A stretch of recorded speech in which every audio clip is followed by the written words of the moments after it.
Celebrity chef Paula Deen back in the headlines this week, but there's been a dramatic twist in the story here. A federal judge in Georgia threw out the race discrimination claims. Now, those claims led to Deen's major sponsors and corporate partners to drop her like a hot potato.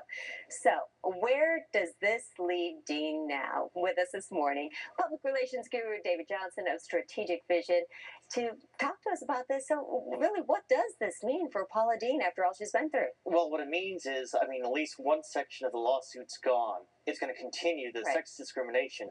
But the problem for Paula Deen is damage has already been done.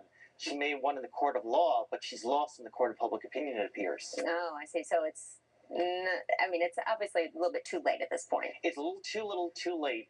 What she needed to do is have this come out before. The other thing is sponsors right now are concerned that more lawsuits are going to follow, and they're also worried about that video deposition that we have not seen yet. So we're not going to see any of the sponsors coming back. We may see more leaving. Right. I've heard that the manufacturer for cookware is thinking about leaving. No one's saying, oh dear, we got to bring back Paula Deen now. We made a horrible mistake. A lot more to come with her, I'm sure.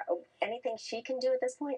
The best thing she could do is get this lawsuit behind her, and she needs to really go on, do some kind of one-on-one interview with someone, and try to be proactive.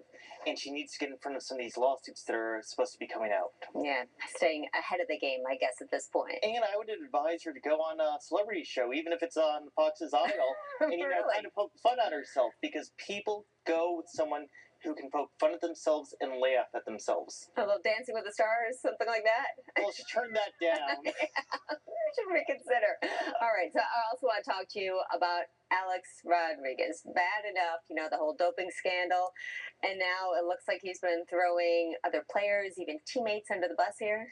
Right, and his entire PR strategy has been plead the fifth. He's never said he didn't do it, or yes, he did do it and he's sorry.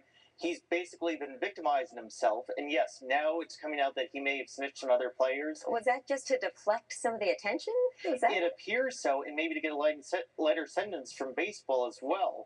But that doesn't really bode well for him, because people do not like someone who's perceived as a snitch, and that will hurt his career even more. So you think that snitching is actually worse than the doping? It is. We're actually seeing more. We're seeing more fans boo him when that came out, and more attacks in the New York media than the original doping story. Yeah, we saw him greeted with boos when he took the field the other night. All right, David, thank you so much for joining us. Great insight.